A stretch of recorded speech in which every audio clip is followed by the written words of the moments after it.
Kenny B here, Pro HiveWorks demo and training videos. Follow us on Facebook or visit easybsoftware.com. Customer File Maintenance, Part 1. There's two ways that I can get to customer file maintenance. Customer file single, which essentially allows me to just locate the customer I'm looking for, by entering a name or their account number or phone number.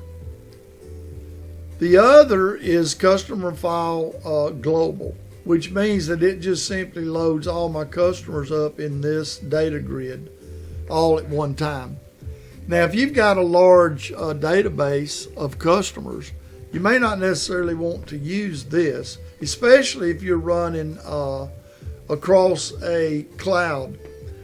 Maybe you're a remote, you're accessing the data remotely.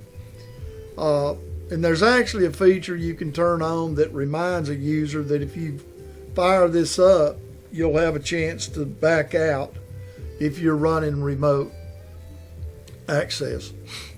So basically in this particular style, this allows me essentially to maybe edit several customers in one session, okay, before I save them back to the database store.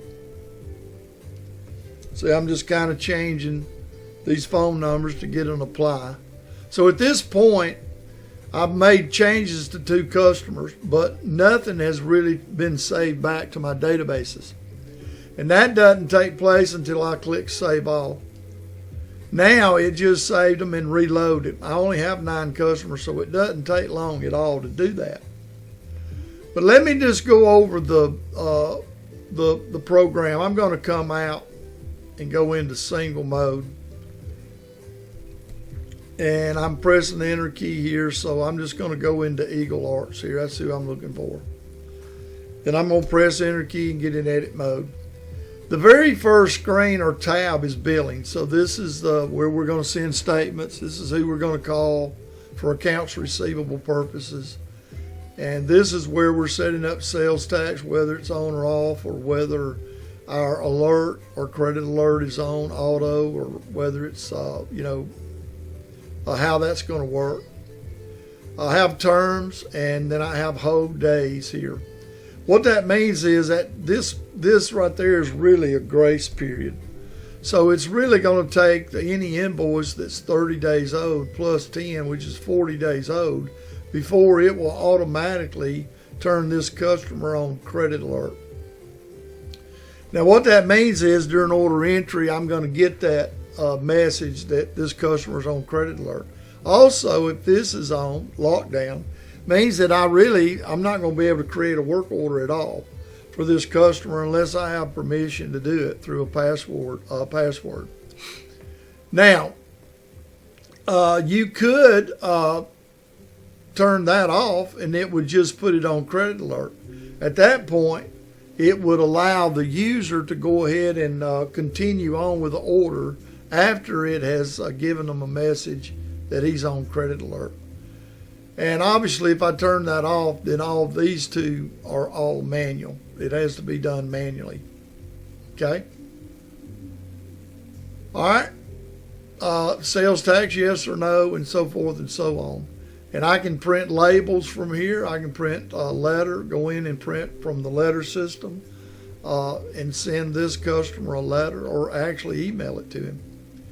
Now, if I drop over to these tabs, for example, profile, this is where I can set up a little bit more information. The owner, source of where he came from, was maybe a sales tax ID number that he may have, a salutation, name. This has to do with mailing, letters, and so forth. This is the email options. So basically, I'm telling the program that I do want to put him on my mailing list. I do want to email him invoices, and also email him the statements. And of course, I've got an email address here with a website. All right. So if I went back to, of course, credit cards, you could set up credit cards. This customer doesn't have any, but you can set up as many credit cards for this account as you wanted to, then you could select through these during order entry. Detailed sales, I can be able to see sales from this customer. Period sales, keeps track of that. This is a discount structure that I would be able to set up, and there's another video that goes into more details about this. But basically, I could set up a discount structure for a vendor or catalog of items and give this customer automatic discounts on those products based on quantity breaks. And then I've got an aging. He doesn't have anything right now. And then I've got an AR history. And this stuff kind of gives me what's going on with the customer. If I needed to reprint something, I could just double click and be able to reprint this invoice. Okay. All right. Payments, I'd be able to double click that. That would show me the payment or the check that came in, and that was the invoices that it was applied to. Okay. And then that's back to billing. Now let's take a look at the ship to. And by the way, this notes,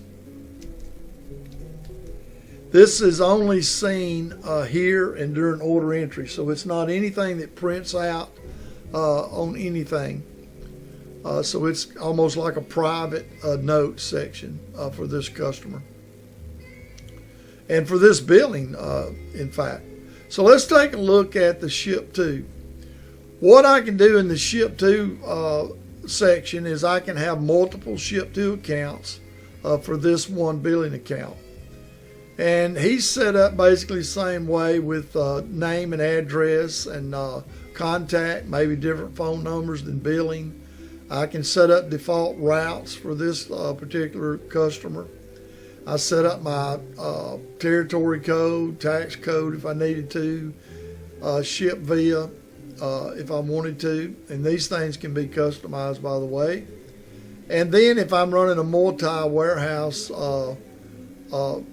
deal where this demo is, I could actually assign this ship to address to a warehouse that normally I would sell through that warehouse to this particular customer. Notes, I mean, I've got owner, I've got a lot of different things here, business type. And these things here are customizable. They're system-wide parameters that can be modified or customized by you to fit your particular industry. I got notes. This is a note that would print on work orders. These two print on invoices. Then I have what's called a hot notes.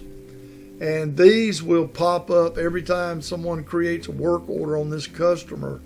The initial part of the creation will pop up this hot note, and you can put whatever you wanted to there. These buttons basically allow me to select from my lookup table comment section so that I can easily pull stuff in real easily without having to type things and kind of keep it consistent. I can set up default vendors. I can set up an email account for this ship to address, which is different from my billing account. I also can set up a class for this customer. And I can set up email if they're on the email list or if it's a postal mailing list. Okay. All right. Let me go back here to the profile, and that's pretty much it. The system has what's called a sales call system built into it, and this type of information prints out on the sales call reporting part of the program. And I could put their business hours here. This one happens to not have any, but I could if I needed to. And again, I could have as many of these as I may need or require. Okay, I go back to billing. That's